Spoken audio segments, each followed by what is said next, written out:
최근 폴란드는 러시아 동맹국이자 본인들과 국경을 맞대고 있는 벨라루스와 긴장이 고조되고 있습니다. 용병 기업 바그너 그룹이 벨라루스에 도착한 이후 국경지대의 긴장감이 높아졌고, 폴란드는 국경에 주둔하는 군사 병력을 10,000명 이상으로 증원하겠다고 했죠. 이런 러시아의 움직임, 그리고 그들의 충실한 부하, 벨라루스의 위협을 의식한 듯 폴란드 국방부는 15일에 열린 국군의 날 기념식의 일환으로 수도 바르샤바에서 군장비 200대, 항공기 100대, 장병 2,000명이 동원된 진짜 엄청난 규모의 행사가 열렸습니다. 이날 행사에는 냉전 이후 가장 큰 규모의 군사 퍼레이드까지 벌어졌죠. 이 정도면 정말 진심 그 이상을 담은 겁니다. 이날 군사 퍼레이드에 참여한 주요 무기로는 미국산 에이브럼스, 하이마스, 패트리어트 미사일, 독일의 레오파르트 2A7, 그리고 우리의 자랑스러운 K2 전차, K9 자주포 등이 공개되었고, 특히 FA-50 전투기 2대는 폴란드 공군이 보유한 미그 29와 함께 항공 편대를 형성하며 폴란드에 배치된 이후 처음으로 바르샤바 상공을 날았습니다. 유럽 하늘에서 자랑스러운 첫 비행에 성공한 거죠. 군사 전문가들은 폴란드가 이러한 대규모 행사를 통해 러시아와 벨라루스에 일종의 메시지를 보내고 있다고 그렇게 평가하기도 했습니다. 실제로 러시아의 우크라이나 침공 이후 폴란드는 러시아의 위협에 대응해야 했습니다. 왜냐면 러시아의 다음 타겟이 폴란드가 될 거라는 점은 누구나 알 수 있었기 때문이었죠. 유럽의 최전방이라고 불리는 폴란드는 당장 러시아의 군사적 속국이라 불리는 벨라루스와 국경을 맞대고 있습니다. 그런 상황에서 우크라이나가 뚫린다면 러시아와 벨라루스의 양방 공격을 받을 수도 있는 상황. 그래서 폴란드는 지난해 군사력 증강에 대대적인 투자를 했죠. K2를 비롯해 K9 자주포, F-50 등 한국 방산 패키지를 구입하기 위해 무려 17조가 넘는 예산을 쓰며 그간 독일이 차지하고 있던 유럽 방산 시장에 엄청난 충격을 주기도 했습니다. 그렇다면 이런 궁금증이 생길 수밖에 없습니다. 왜 폴란드는 우리나라 무기에 이토록 집착하는가?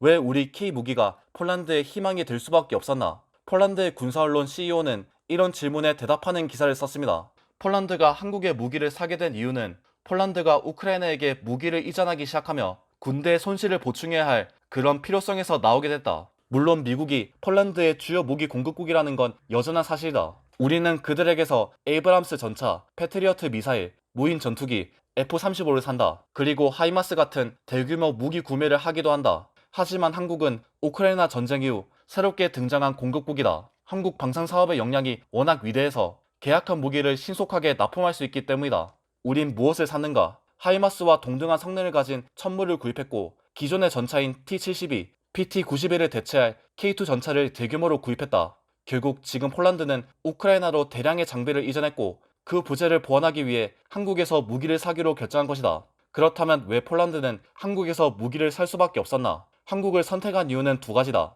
첫 번째는 한국의 산업 및 생산 능력이다. 예를 들어 우리는 2018년에 주문한 하이마스 세트를 5년 동안 기다렸다. 하지만 한국은 계약을 체결한 지 단 1년도 안 지났지만 천무 발사대를 처음으로 인도했다. 폴란드는 탱크와 다연장 로켓 말고도 K9 자주포를 구매할 계획이다. 이렇듯 이 기사에선 그간 미국이 폴란드의 주요 협상국이었지만 이제는 그 자리를 한국이 차지할 준비가 됐다고 말합니다. 그리고 그건 우크라이나 전쟁으로 인한 무기의 손실에서 나왔죠. 여기서 그들이 언급하는 건 미국의 하이마스 사업에 있습니다.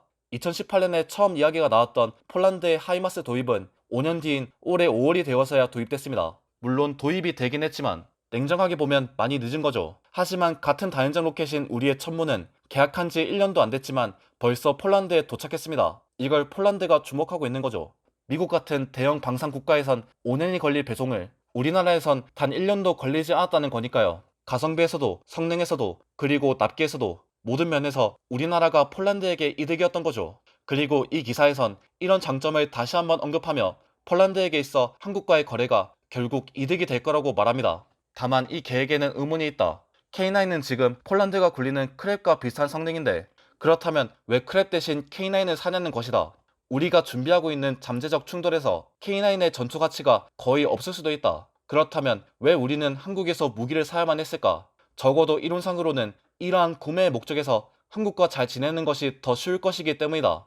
이러한 시스템의 생산과 관련하여 대부분의 자율성을 얻을 수 있다. 물론 정말 그럴지에 대해선 아직 모를 수도 있다. 그러나 우리는 작년에 한국에서 주문한 거의 모든 무기가 이미 폴란드에 있거나 폴란드로 가기 위한 항해를 거듭하고 있다는 것을 알고 있다. 결국 두 번째 이유는 한국을 선택하는 것이 가장 실용적이기 때문이다. 비교적 짧은 시간에 이 장비를 현장에 설치할 수 있다는 것, 그것이 너무나도 큰 이점을 가져다 주기 때문이다.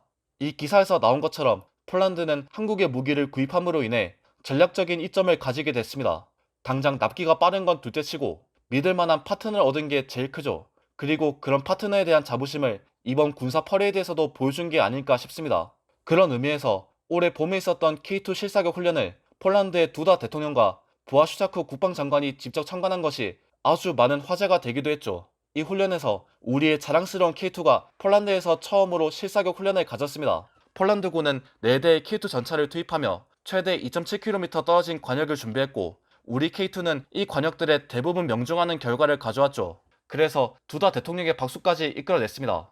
실제로 2.5km, 2.7km 같은 상당한 장거리 표적은 우리나라에서 테스트가 불가능한데 이걸 명중시켰다는 것은 당연히 의미가 있었고 폴란드 군에서도 찬사를 보낼 정도였다고 하죠. 이날 훈련 후 폴란드 국방장관도 대한민국의 탱크와 자주 곡사포가 폴란드 군대의 무기가 됐다. 우리가 포병을 키우는 이유는 무엇인가? 우리는 우크라이나에서 일어난 일에서 배웠기 때문이다. 우리는 포병과 기갑부대에 투자한다. 그것이 적을 저지하는 방법이니까. 이렇게 말하면서 폴란드가 왜 무기에, 특히 포병에 집착하는지, 그리고 그 투자를 어떻게 했는지에 대해, 그러니까 그 방식이 결국에는 우리나라의 K2와 K9을 구매한 것으로 이어졌다는 그런 점을 말하기도 했죠.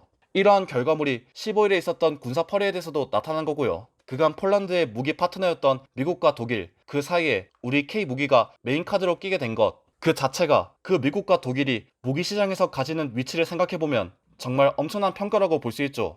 이런 우리나라와 폴란드의 파트너십은 위기 상황이 다가올수록 더 강해질 것 같습니다. 러시아와 벨라루스의 위협을 대처해야 하는 폴란드가 우리 K 무기의 힘을 통해 버텨내고 좋은 성과를 거둘 수 있길 바랍니다. 그리고 더 많은 인연이 이어졌으면 좋겠습니다. K 무기 파이팅! 폴란드 파이팅! 이 영상이 재밌었다면 구독과 좋아요, 알림 설정까지 더 재밌는 영상으로 돌아오겠습니다. 감사합니다.